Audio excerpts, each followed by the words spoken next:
¿Por qué J. Robert Oppenheimer, quien murió en 1967, en el 2023 es tendencia y protagonizó una de las películas más taquilleras del momento?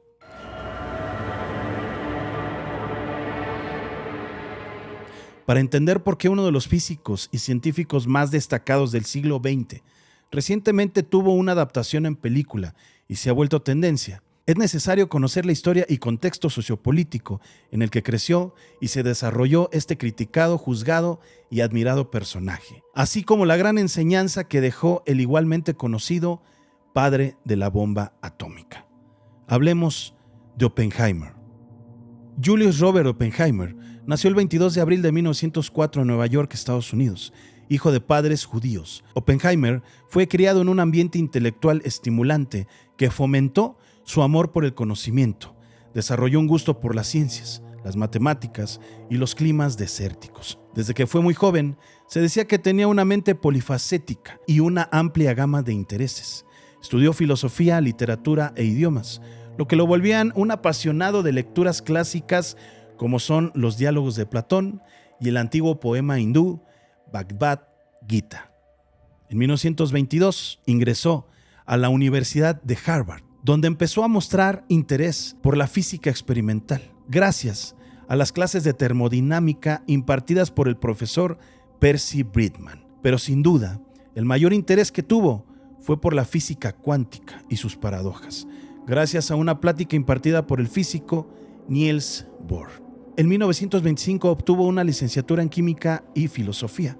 Lamentablemente en Estados Unidos no había suficientes escuelas que incluyeran estudios de este tema dentro de los programas educativos, por lo que Oppenheimer decidió seguir sus estudios en Europa. Oppi, como era conocido por sus amigos, continuó sus estudios como estudiante de posgrado en el laboratorio Cavendish de la Universidad de Cambridge, dirigido nada más y nada menos por el destacado físico Ernest Rutherford. Sin embargo, no era feliz, ya que pese a ser muy inteligente, simplemente las clases de laboratorio no se le daban, quien era desde ese entonces ya adicto al cigarro. Le escribió a su amigo una carta sobre la época de la universidad en Cambridge, en la que revelaba su sentir. Estoy pasándolo a mal, le dijo. El trabajo en laboratorio es muy aburrido y soy tan malo en ello que es imposible sentir que estoy aprendiendo algo. Las lecturas son terribles. En la reciente película se muestra que Oppenheimer intenta vengarse de su profesor Patrick Blackett, inyectando cianuro en una manzana. Sin embargo, se arrepiente y trata de deshacerlo, pero Niels Bohr toma la manzana por error y Oppenheimer se la quita evitando que la coma. La realidad es que debido a la frustración que sentía porque Patrick Blackett insistía demasiado a Oppenheimer a que mejorara sus habilidades experimentales, el pasar demasiados días en el sótano de otro importante físico, J.J. Thomson, intentando hacer finas láminas de berilio sin tener mucho éxito, lo llevaron a envenenar esa manzana a su profesor. Realmente no se sabe qué sustancia usó y Niels Bohr no estuvo presente en este hecho. Aunque la universidad se enteró de su acción, no pudieron expulsarlo debido a la gran influencia que sus padres tenían y lo perdonaron bajo la condición de que asistiera a sesiones con un psiquiatra. Recientemente Charles Oppenheimer, nieto de Robert, comentó tras ver la película de Nolan que la parte que menos le gustó fue la referencia a la manzana envenenada. Algo que fue un problema en el libro. Si lo lees con suficiente atención, los autores dicen, realmente no sabemos si sucedió, ahí la incógnita. No hay constancia de que él haya intentado matar a alguien. Esa es una acusación realmente grave. Definitivamente hubiera quitado lo de la manzana, pero no puedo imaginarme dando consejos sobre cosas de películas a Nolan. Es un experto y es un genio en esta área. En su paso por Alemania, Oppenheimer ingresó en 1926 a la Universidad de Göttingen, bajo la supervisión del físico y matemático alemán Max Born, quien fungía como director y quien fue creador del término mecánica cuántica, tan importante hasta nuestros días. Göttingen era para entonces uno de los principales centros de física teórica de toda Europa. Allí, Oppenheimer compartiría clases con Paul Dirac y John von Neumann. Fue así como en 1927, Oppenheimer se graduó del doctorado de física con su tesis sobre la teoría cuántica del espectro, y quien a sus 23 años ya contaba con bastantes publicaciones que complementaban los descubrimientos y trabajos de Werner Heisenberg, quien también fue promovido por Max Born y a quien Opie conocería en ese mismo año en el que Heisenberg publicó su artículo sobre el principio de incertidumbre cuántica.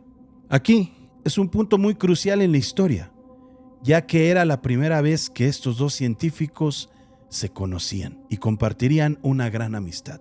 Años más tarde, serían dos de las figuras más importantes para la creación de la primera bomba nuclear, una por parte de Estados Unidos y el otro en Alemania. En 1932 se logra la aceleración de partículas atómicas de manera artificial por los científicos John Douglas Cockcroft y Ernest Walton, descubrimiento que los llevaría a ganar el Premio Nobel de Física. Un año después, en Londres, Leo Szilard se planteaba la posibilidad de cómo los neutrones se podrían usar para dividir núcleos y si algún elemento de la tabla periódica tuviera el tipo de núcleo que podría funcionar para hacer esta reacción.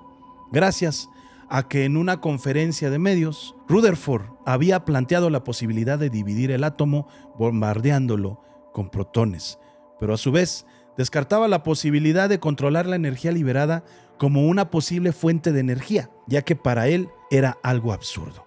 Esto llevó a Szilard a demostrar que Ernest Rutherford se equivocaba, que la importancia de su idea era crucial y que la debería de patentar en nombre del almirantazgo británico para su protección. La patente incluía una clara descripción de reacciones en cadena inducidas para crear explosiones. Si un neutrón disparado contra un átomo produce la generación de, digamos, dos neutrones, que a su vez colisionan cada uno contra otros átomos, que liberan cada uno dos neutrones, que luego colisionaran contra otros átomos, se desencadenaría una reacción nuclear, librando inimaginables cantidades de energía.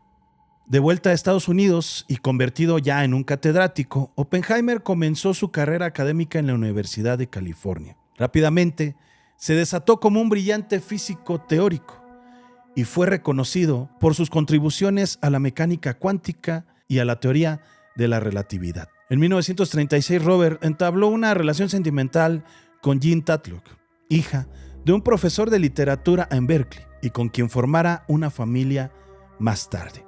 A partir de entonces, se sintió atraído por las ideas comunistas y de izquierda, destino parte de la herencia de su padre a apoyar causas como el Banco Republicano en la Guerra Civil Española y actividades antifascistas. Aunque nunca se afilió oficialmente al Partido Comunista de Estados Unidos, algunos historiadores han encontrado evidencias de su relación con el comunismo durante las décadas de 1930 y 1940.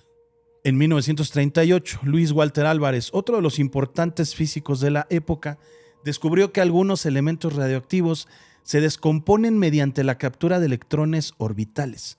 Es decir, un electrón orbital se fusiona con su núcleo, produciendo un elemento con un número atómico menor en 1. En Alemania, durante 1939, dos químicos, Otto Hahn y su ayudante Fritz Strassmann, descubren la fisión nuclear. Dicho experimento consistió en el proceso en el cual el núcleo de un átomo pesado se divide en dos núcleos más pequeños, al ser golpeado por un neutrón o por otro núcleo. Este proceso libera una gran cantidad de energía en forma de calor y radiación. Para este experimento se usó uranio como átomo pesado, dando como resultado residuos de bario, un elemento químico que sirve principalmente para fuegos artificiales, recubrimientos y algunos venenos para ratas. Pero igualmente se puede usar en el plutonio 239, ya que son muy propensos a la fisión. Este descubrimiento en Alemania fue muy sonado a nivel mundial gracias a los diarios, y así es como llegó a saber Luis Álvarez y Oppenheimer, quienes no dudaron en comprobar y replicar si esto era cierto o no, descubriendo que era toda una realidad y que la energía desprendida de la fisión podría generar la liberación de suficiente energía como para crear bombas. Esto alertó en agosto de 1939 a Albert Einstein y Leo Szilard, quienes, preocupados por la magnitud de devastación que podría generar el acceso de Alemania a grandes cantidades de uranio 235 en las minas de Checoslovaquia. Esto lo advirtieron en una carta dirigida al presidente Franklin Roosevelt sobre el peligro que representaba la posibilidad de armas nucleares. Así es como el general Leslie Groves, el mismo que se encargó de la construcción del Pentágono, y el presidente Roosevelt toman la iniciativa del proyecto más ambicioso, el proyecto Manhattan, el cual tenía como objetivo tener un arma que contrarrestara la bomba alemana. Un hecho importante ocurrió el 7 de diciembre de 1941. El contexto es que durante la década de 1930, Japón estaba inmerso en una campaña expansionista en el Pacífico y buscaba adquirir territorios ricos en recursos naturales para alimentar su creciente economía. Esto llevó a tensiones con Estados Unidos, especialmente debido a la política de embargo impuesta por este último a Japón en respuesta a su agresión en China. En 1940, los líderes japoneses comenzaron a planificar un ataque contra las fuerzas estadounidenses en el Pacífico, con el objetivo de debilitar su capacidad para intervenir en las ambiciones japonesas en la región. El almirante Isoroku Yamamoto lideró la planificación y ejecución del ataque a Pearl Harbor. Las consecuencias del hecho fue que al día siguiente, el 8 de diciembre de 1941, el presidente Franklin Roosevelt le declaró la guerra a Japón. Este ataque también provocó que Alemania e Italia declararan la guerra, consolidando la entrada de Estados Unidos en el conflicto mundial. En mayo de 1942, el general Leslie Groves, líder de la seguridad y las operaciones militares, recluta a Robert Oppenheimer para que fuera el coordinador de la investigación científica, ya que ahora el objetivo del proyecto era prioritario para la creación de la bomba nuclear. Y de esta manera, evitar que los alemanes, bajo el liderazgo de Heisenberg, ese mismo que había conocido en la universidad, lograran la creación de la bomba nuclear primero que los Estados Unidos y con ello el fin de la humanidad. Al enterarse que Heisenberg estaba al mando, Oppenheimer sabía que Estados Unidos iba atrasado a comparación de los alemanes en las investigaciones, por lo que el 18 de septiembre de 1942, el general Groves ordenó la compra de toneladas de uranio mineral. Oppenheimer logra convencer al general a mudarse a Nuevo México para la creación del Laboratorio de Investigación de Los Álamos, lugar que representaba un sitio estratégico y nostálgico, ya que en su juventud le gustaba pasar tiempo ahí a Robert. Alrededor de 200,000 personas involucradas en el proyecto, científicos y personal, comienzan con la fabricación e investigación, mientras que en Alemania, un accidente en los laboratorios de Heisenberg y problemas en el frente de batalla retrasan los avances. El 2 de diciembre de 1942, se crea el primer reactor nuclear del mundo, con el nombre Pile 1, gracias a un grupo de físicos liderados por el físico Enrico Fermi. Sin embargo, gracias al desarrollo y avances tecnológicos, Oppenheimer llega a la conclusión que lo más difícil de hacer una bomba atómica es la obtención del combustible, a pesar de que el uranio 235 es abundante en las reservas estadounidenses, solo una pequeña parte es radioactiva. Por lo que se tiene que crear un proceso para separarla del elemento, y así se tendría que juntar todo el combustible necesario para que se pudiera lograr esta reacción, y aparte de que esto implicaba mucho tiempo, el material obtenido solamente serviría para crear una sola bomba. En 1943, Oppenheimer pone en marcha las pruebas de una nueva bomba con un nuevo reactivo, la bomba de plutonio. Para finales de 1944 se ponen en marcha los preparativos para poner a prueba esta bomba de plutonio bajo el nombre en clave Trinity, nombre dado por Oppenheimer, y el cual se llevaría a cabo la madrugada del 16 de julio de 1945 a las 5:29 a.m. en Alamogordo, Nuevo México, con el riesgo de que se temía que la explosión incendiara toda la atmósfera terrestre y acabara con el ser humano. Esta prueba, afortunadamente y desafortunadamente para la humanidad, tuvo éxito. Oppenheimer tenía claro que había creado, gracias al trabajo de 3 años de investigación y desarrollo, el arma definitiva. Sin embargo, un suceso pasaría en mayo de 1945. Alemania y su líder caerían ante las fuerzas militares aliadas, por lo que ya no había un objetivo que sustentara el desarrollo de una arma nuclear tan poderosa. Pero había una nación que seguía con su objetivo expansionista firme: Japón.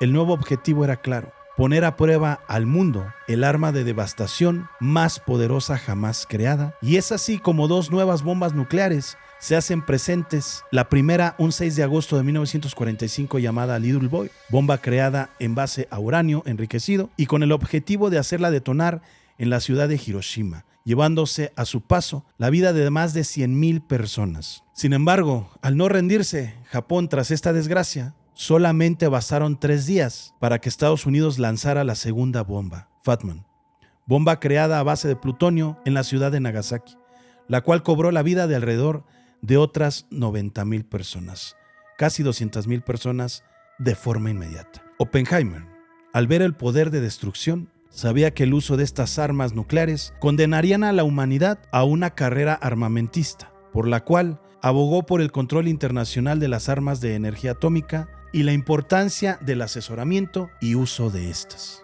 Hasta septiembre de 1945, la Segunda Guerra Mundial terminó.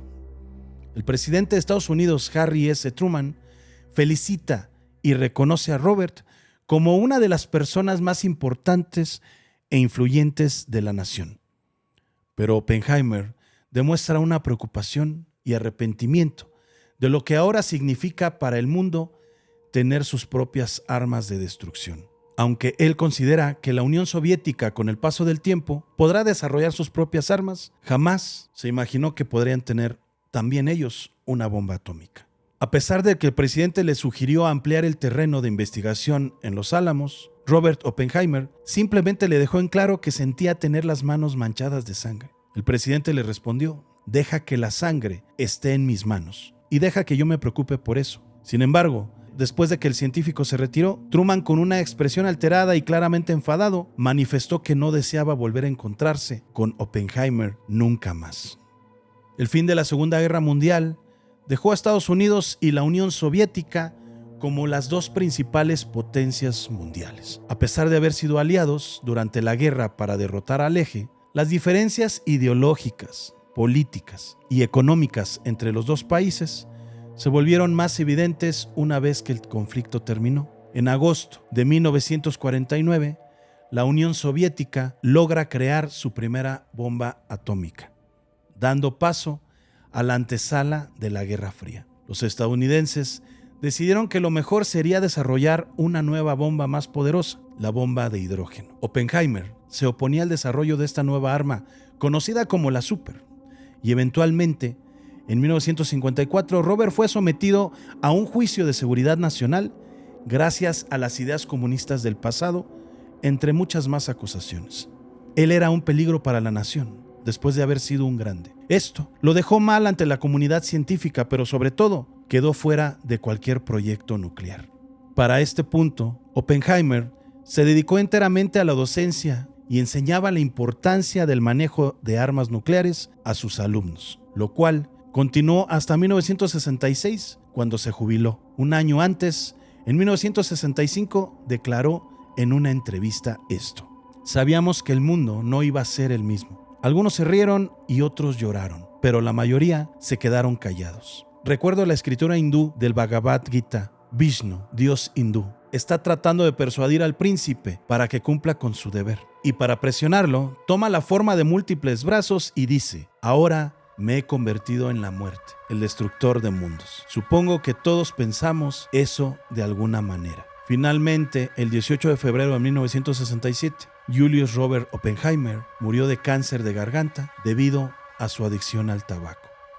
La Guerra Fría se caracterizó por una intensa rivalidad y competencia entre Estados Unidos y la Unión Soviética en varios aspectos: la carrera armamentista, la lucha por la influencia en diferentes regiones del mundo, la carrera espacial y la propaganda de sus ideologías a nivel global. Pero principalmente, lo que tanto temía Oppenheimer, lamentablemente se cumplió. El enfrentamiento no implicó un conflicto militar directo entre las dos superpotencias, pero se manifestó a través de guerras proxy, espionaje, carreras armamentistas y confrontaciones ideológicas. No fue hasta el 9 de noviembre de 1989 que, tras la caída del muro de Berlín, así como las reformas en la Unión Soviética, las protestas en Europa del Este el desarme nuclear y las negociaciones diplomáticas fueron sucesos que ayudaron a ponerle fin a la Guerra Fría y al colapso del bloque comunista en diciembre de 1991, dejando a Estados Unidos como única superpotencia dominante en la escena mundial. En la actualidad, 9 naciones del mundo producen sus propias armas nucleares: Estados Unidos, Israel, Inglaterra, Francia, India, Pakistán, Rusia, Corea del Norte y China, siendo estos 3 últimos países los más peligrosos y propensos a desatar una nueva guerra con los Estados Unidos. Afortunadamente no ha pasado y esperemos que jamás ocurra. El padre de la bomba atómica murió, pero su legado lo seguirá atormentando por siempre. Yo soy Omar Cruz. Si conoces más datos acerca de este impresionante caso, déjalos en la caja de comentarios. Nos vemos muy pronto desde otra historia asombrosa e histórica como esta.